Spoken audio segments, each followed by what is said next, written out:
Right now, I'm going to teach you a meditation for anxiety sound focus relief exercise. That's only 2 minutes, so you can finally stop stress and anxiety and take control of your life. This meditation for anxiety technique is the second of 7 in this week's series. It's super simple and you will know how well it works for you straight away. After the 2-minute meditation for anxiety, I'll also outline how to beat burnout, imposter syndrome, and guide you in integrating everything you learned today in a special finale exercise. I'm Speed Psychologist and best-selling author Aleks George, and we're now in session. First, give yourself a current mood rating, 1 being very low to 10 being very high mood, and a second 1 being very low to 10 being very high stress/anxiety rating. Just go with whatever mood number or stress anxiety number that first comes to mind.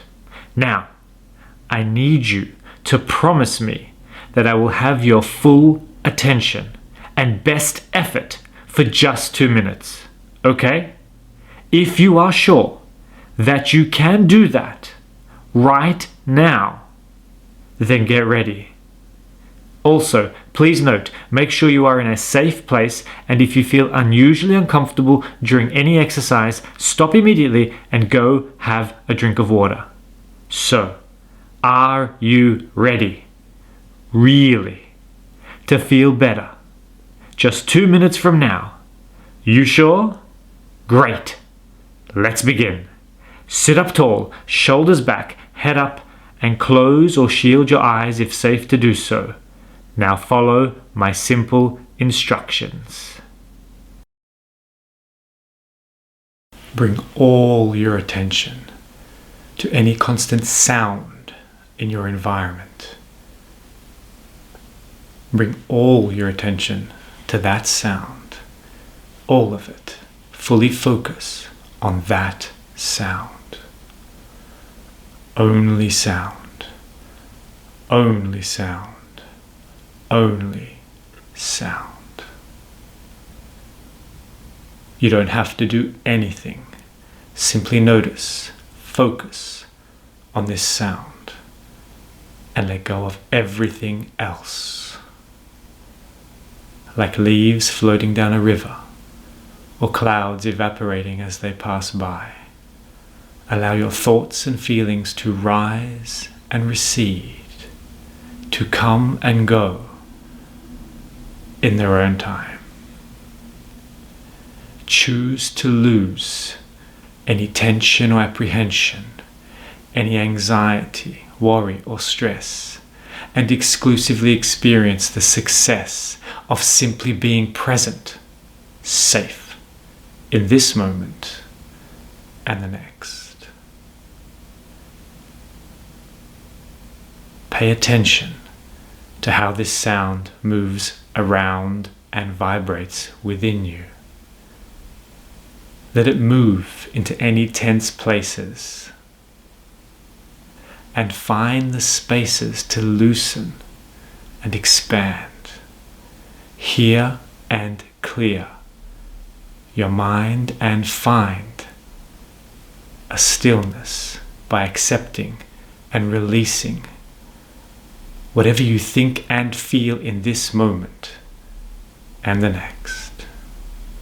Anytime you hear and clear in this way, then your day will be better. Hear and clear. Hear and clear. Hear and clear. Body and mind, let it all rise and recede into stillness over time. That's right. That's right. That's it. We're done. Simple, right?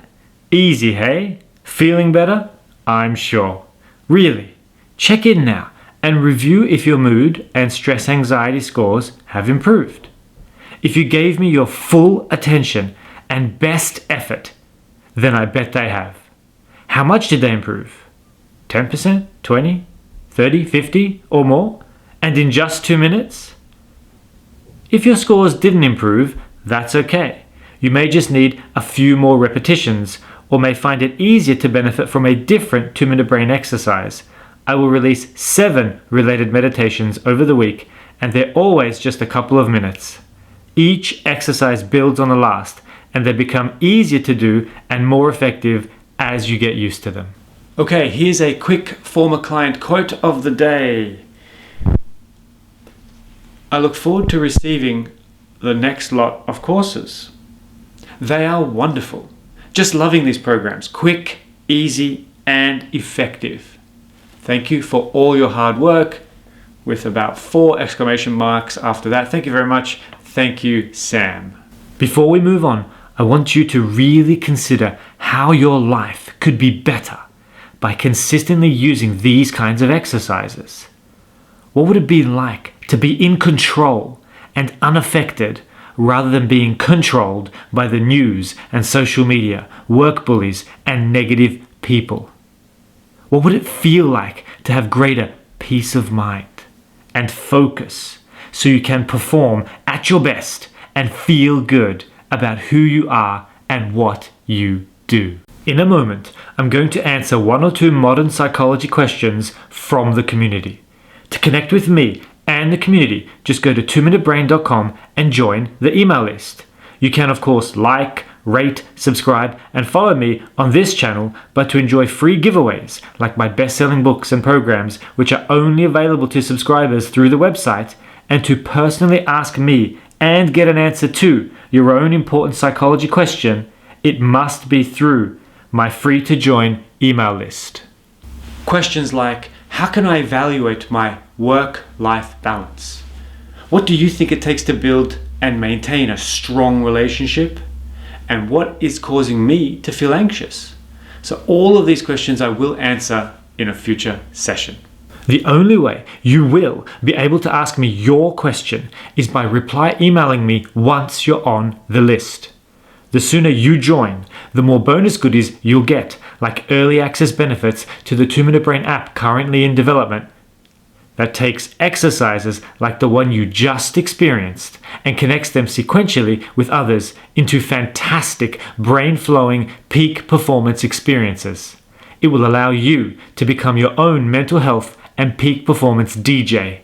Sound good? Really good? Almost too good? Then go sign up now and get all the latest updates from the 2minutebrain.com email list. Okay, riddle me this, Bat Psych. What's your favorite TV show? Who still watches TV? Excuse me while I dial in my crystal radio. After all, this is the Roaring 20s, right? I mean, come on, let's get to the psychology questions. Okay, so stress. What is the best way to control it, and how do you prevent it from causing a burnout? So control can be a dangerous word when it comes to stress and anxiety. There are ways to physiologically and mentally reduce stress, and that can be via relaxed breathing exercises. I outline how to do that in Practical Monday 1A. And B and C and D, and other physical methods. But if you aim to suppress what you feel, as in not try to feel the stress, actively not trying to feel it, it won't work. And I'll explain why that is later in the monologue in this session. So you have to accept that you will feel stress. And by doing healthy things, including breathing well, it will not actively stop the stress, but you will get less of it. And I guess sometimes you'll have no stress if you're breathing really well. As for burnout, it's not the stress that causes burnout, but your response to the stress. So the response usually being trying to ignore it or to push on. Now, I've helped many people who've experienced burnout, and every time after a little review and reflection, it becomes pretty obvious that they had been neglecting the messages of their body and mind for a long time. So to avoid burnout, you have to listen to your body, especially. Notice when and why you're becoming tense and how you're avoiding dealing with these situations. You have to acknowledge the discomfort, but also be honest with yourself. If you're regularly in an environment and it's taking more than it's giving, then you need to make a plan to how to improve it via setting certain boundaries and setting certain conditions within your own mind to fulfill, certain skills to develop. Or if that's not going to work, then also eventually leaving it. How will you find a way to eventually leave it? So boundaries are most important, and it takes courage to go against the status quo and enforce them. But I've never had anyone report back to me without a greater sense of relief when they've achieved implementing key boundaries. So an example would be like, not writing emails late at night, just simple things like that, but it really makes a difference over time. So the fear of something bad happening is almost always worse than when it actually does happen, and also almost never does happen. So that's also really, really crucial, because, pretty much nothing in terms of attention to what you thought was an issue is what's happening. So you think that it's there's so much, you've got so much energy invested in this could happen, this could happen, this could happen, this could happen, and virtually nothing ever happens, right? But you won't know until you test, until you actually do it. And when you do it, you get the greatest benefit of greater freedom for yourself. So your personal time must be seen as sacred, okay? No one really understands the importance of your time, so it's your responsibility to put up the boundaries and politely and firmly enforce them. Want to ask me your own question? Just go over to 2minutebrain.com and join the email list. At the moment, I'm personally answering people's questions pretty quickly, and be sure to like, subscribe, and follow me on this channel. I'm happy to answer questions on mental health, such as stress, anxiety, mood, painful events, happiness, work-life performance, relationships, intimate, family, friends, kids, and of course the state of the world and why we do what we do. Before we continue, I want to explain what 2-Minute Brain is all about, because it's both as simple and not as simple as it seems. The first and most obvious goal is to offer the fastest and most practical methods to reduce mental health struggles and reach peak performance, so you can meet the demands of this often overwhelming and ultra-competitive modern world. The sad truth is, you do have to learn how to consistently be at your best, or you will be left behind. That's what these speed brain rewiring strategies are all about. These are the essential skills, but that's only the part of the iceberg that's above the surface. The second, much deeper goal is about members of this community reaching their highest forms of self-expression. Here, we are no longer talking about peak performance, but peak freedom. Good living is not just about productively functioning well. It's about wrestling with complex moral issues, paradoxical laws of nature, human contradiction, and seeking profound and immeasurable truths. This is where we dive deeply into the murky depths of existence and seek to free our self-expression. And in true 2-Minute Brain style, I'll also explore these topics just a couple minutes at a time via an impassioned monologue. So stick around if you want to spread your arms wide, crank up Celine Dion to volume 11, and safely explore rather than crash into the iceberg that is human consciousness and potential. But first, another riddle for Bat Psych. Who are your favorite celebrities? The dead ones. Mostly likely born in the 1920s. Better come up with a name.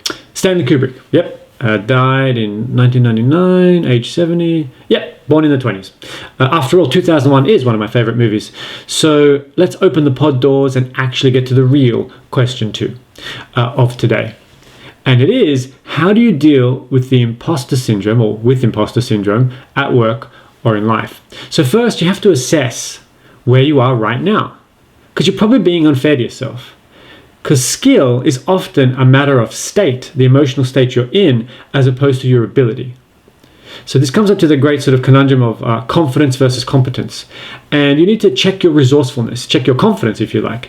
Do you have a history of being potentially out of your depth and finding a way to figure it out?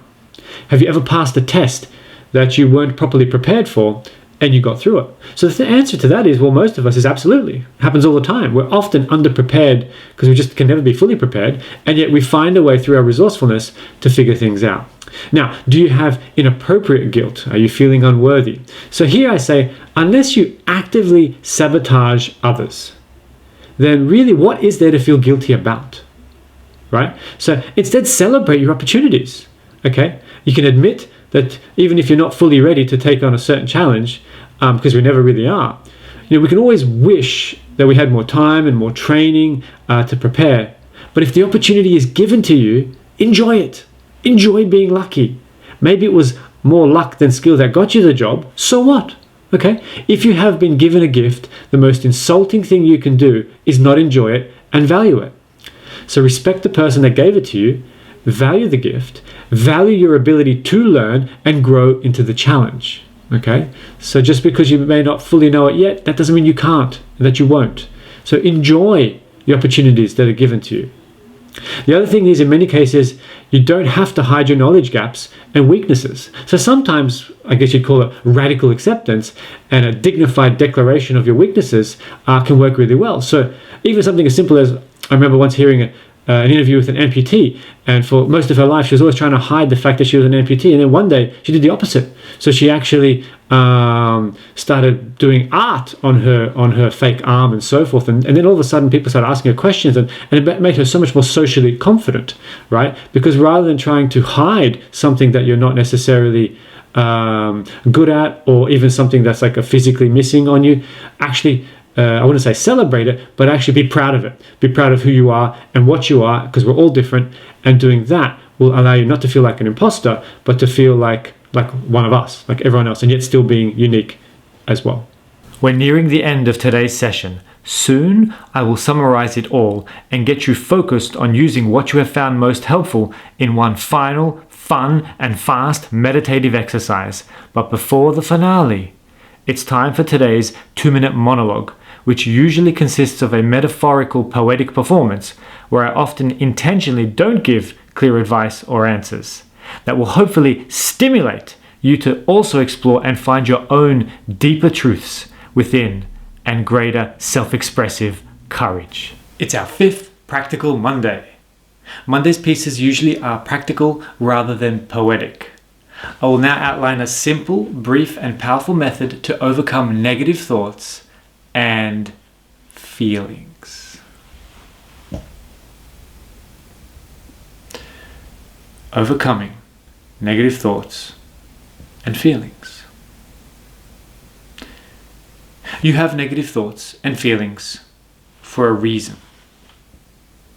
They are trying to protect you. Sometimes they are right and lead you to take protective actions. Most often they are wrong because they are overprotective. Our brain is wired to always be on the lookout for danger, both physically and psychologically. Have you ever had to do a speech and you imagined catastrophic thoughts and images? Things like, they'll all laugh at me. I won't know what I'm doing. I'm going to get rejected and feel humiliated. But none of these fears came true. To overcome this, never try to eliminate, remove, suppress such thoughts and images, because it doesn't work and it only makes them stronger. Are you ready? I'll prove it. Whatever you do, don't think about chocolate cake. Don't think about the way it looks, or smells, or tastes. Guess what? You failed. But if I told you to accept, you may think of chocolate cake, and if so, that's fine. Just let that thought or image be there, then it will pass in its own time. Now your brain is more easily able to process it to see if it's dangerous. Because it's not, the thought will pass quicker. Have you ever had a negative thought or feeling first? Accept that feeling, that you're feeling it. Then try to understand why you're feeling it. You need to look for deeper messages within the thoughts and associated feelings. Generally, anxiety suggests you're afraid of failing. Anger usually relates to unfairness, and sadness comes from a sense of powerlessness. All negative emotions are calls to action. to either change your attitude, behavior, or strategy. A good example of acceptance-based positive counterthinking is, I know my brain is trying to protect me, but what I need to do right now is important to me. And so I am determined to feel whatever I need to feel in order to achieve my outcome. I know any discomfort will pass in its own time. If you're having fun, make sure you like and subscribe and follow this channel, and also go to 2minutebrain.com and join the email list. Now, let's bring all of it meaningfully together in an integrative exercise that will conclude today's session. Sit up tall, shoulders back, head up, and close or shield your eyes if safe to do so. Now listen and follow along closely. Hear and clear. Whenever you need to, you can always hear and clear. Hear and clear. Hear and clear your mind and body. Let it all rise and recede into stillness over time.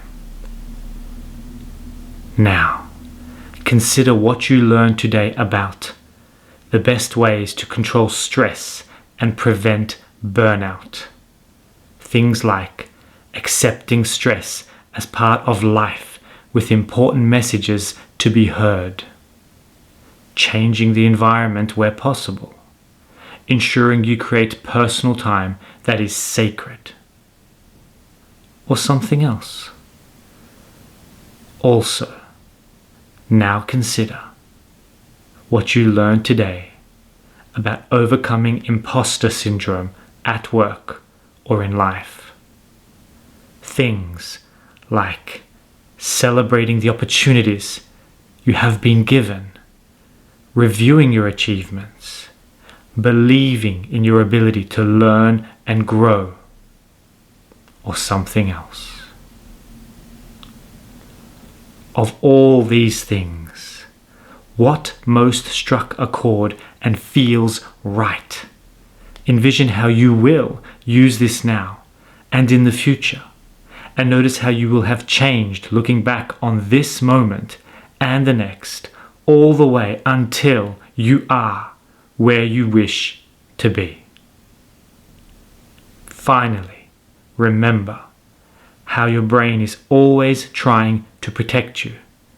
Accept what you feel, move towards what you want, and know the discomfort will pass in its own time. Allow all the lessons now to come together, to ripple through you, and now, changed, back out into the world. That's right. That's right. To connect with me and the community, just go to 2minutebrain.com and join the email list. You can, of course, like, rate, subscribe, and follow me on this channel, but to enjoy free giveaways like my best-selling books and programs, which are only available to subscribers through the website, and to personally ask me and get an answer to your own important psychology question, it must be through my free-to-join email list. Questions like, how can I evaluate my work-life balance? What do you think it takes to build and maintain a strong relationship? And what is causing me to feel anxious? So all of these questions I will answer in a future session. The only way you will be able to ask me your question is by reply emailing me once you're on the list. The sooner you join, the more bonus goodies you'll get, like early access benefits to the 2-Minute Brain app currently in development that takes exercises like the one you just experienced and connects them sequentially with others into fantastic brain-flowing peak performance experiences. It will allow you to become your own mental health and peak performance DJ. Sound good? Really good? Almost too good? Then go sign up now and get all the latest updates from the 2minutebrain.com email list. And I'll see you, all of you, whether you believe it yet or not, in our next session.